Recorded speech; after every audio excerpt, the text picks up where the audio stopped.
Bonjour Ségolène Royal. Bonjour. Bienvenue sur le plateau de France 2. Des violences après la défaite du PSG, des images qui choquent que vous avez certainement vues. Gérald Darmanin, le ministre de l'Intérieur, avait parlé d'ensauvagement de la société. C'était les mots qu'il avait utilisés il y a quelques semaines. Ce sont des mots que vous utiliseriez pour qualifier ces images?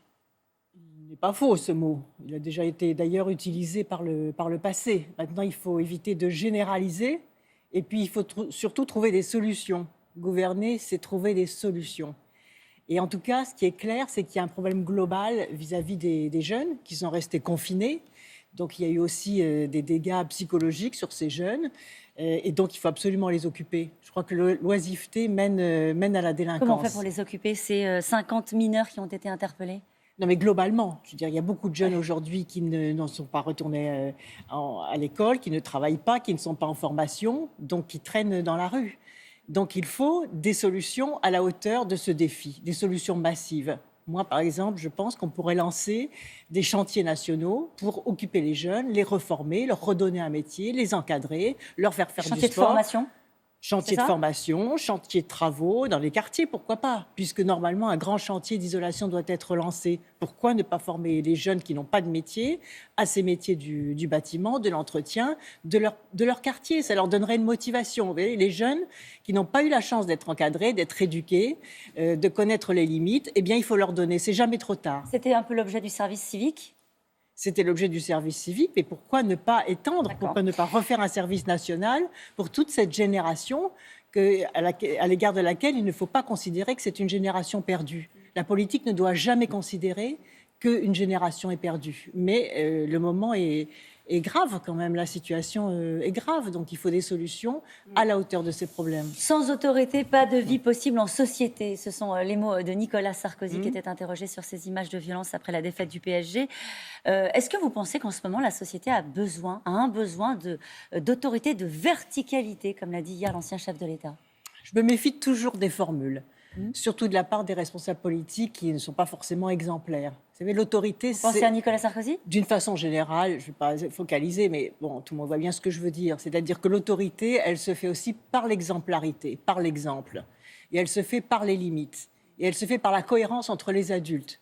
Les adultes dans la famille, les adultes dans l'école, les adultes dans le milieu du travail et les adultes qui incarnent l'autorité de l'État. Quand il y a de la cohérence entre les adultes, il n'y a pas de faille. Les gens ne peuvent pas se faufiler entre les failles et violer la loi. Gérald Darmanin n'est pas crédible pour porter un message d'autorité, Ségolène Royal? Je ne veux pas personnaliser, parce que c'est trop grave ce qui se passe. Je ne veux pas personnaliser les choses, parce que ça serait de la politique politicienne de bas étage. C'est quand même ça le message que vous expliquez. Ce que je pense, c'est qu'il y a un problème dans la République, il y a un problème de civisme, il y a un problème de citoyenneté, de laïcité, et par conséquent, les grands fondamentaux de la République sont aujourd'hui fragilisés. Ils le sont d'autant plus qu'ils sont fragilisés aussi par la situation sanitaire et par l'affaiblissement de l'éducation du fait du confinement. Donc, il faut remettre des repères et redonner de la confiance. Pas rien, redonner de la confiance. Non. Mais ça, c'est la première responsabilité de l'action politique. La gestion de la crise du Covid est peut-être l'occasion de redonner de la confiance. En tout cas, il y a un conseil de défense consacré exclusivement à cette question organisé ce matin. La situation est dramatique, a dit hier le préfet des Bouches-du-Rhône, avec une épidémie qui repart clairement à la hausse. Déjà, le gouvernement a eu raison de décaler la présentation du plan de relance. La priorité, elle est d'abord sanitaire. Écoutez, moi, mon sentiment profond, c'est que nous sommes à un point de basculement.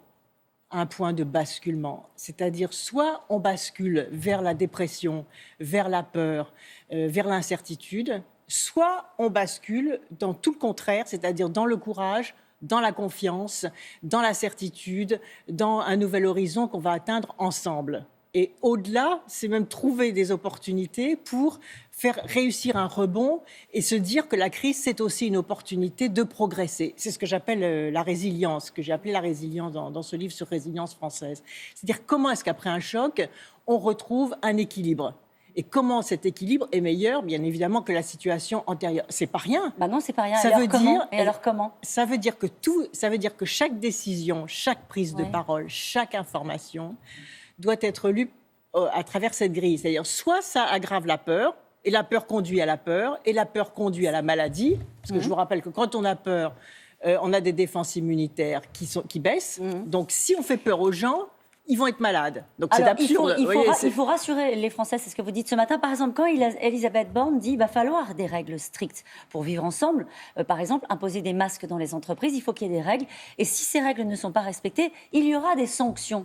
Elle bascule du bon ou du mauvais côté ? Du mauvais côté. Pourquoi ça bascule du mauvais côté ? Parce que il faut transformer comment dirais-je, la démarche punitive et la parole punitive en parole de confiance. Les entreprises, elles ne sont pas assez grandes pour savoir ce qu'il faut faire. Les familles, elles ne sont pas assez responsables pour savoir ce qu'il faut faire. Donc, le discours de responsabilité doit remplacer le discours punitif. Et deuxièmement, il faut de l'ordre. Qu'est-ce que c'est de l'ordre ? C'est-à-dire un ministre de la Santé qui s'occupe de la santé, mais un ministère du Travail qui s'occupe du travail. Elle n'a pas à s'exprimer sur les masques. Mais le rôle du ministère du Travail, c'est de remettre les gens au travail.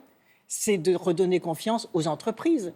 C'est d'investir dans les industries du présent et du futur. C'est pas de s'occuper des masques. Il y a un ministère de la Santé qui s'occupe des masques. Donc, si chacun est dans son rôle, ça va déjà donner un certain nombre de repères, de confiance. Mais si tout le monde s'occupe de tout et de n'importe quoi, à ce moment-là, c'est la pagaille. Et quand c'est la pagaille, il n'y a pas de confiance. Vous sentez de la fébrilité, Ségolène Royal, dans ce gouvernement, justement, cette rentrée placée sous le signe du Covid. Vous sentez une forme de fébrilité, d'improvisation ou pas ?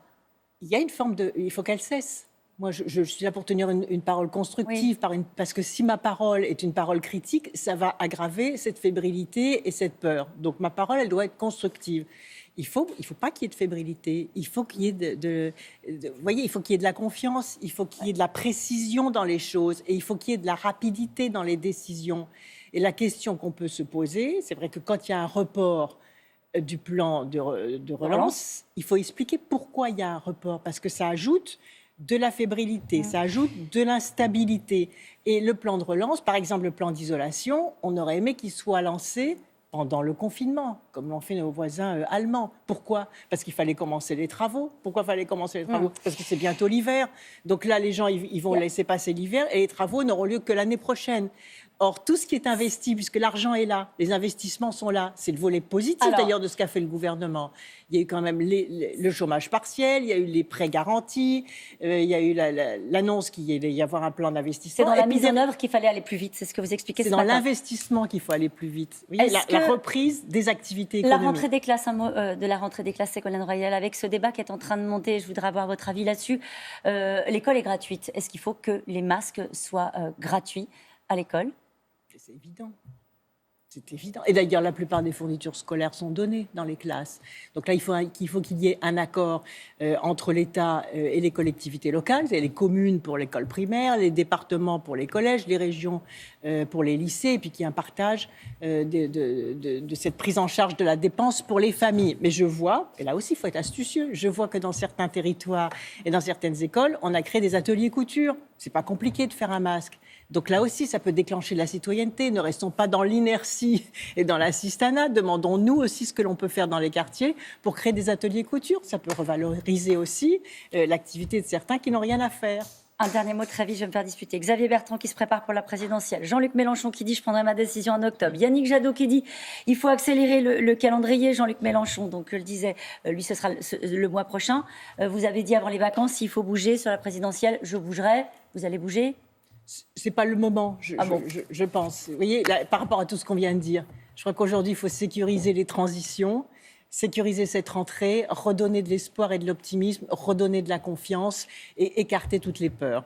C'est dit. Merci à vous, Ségolène Royal.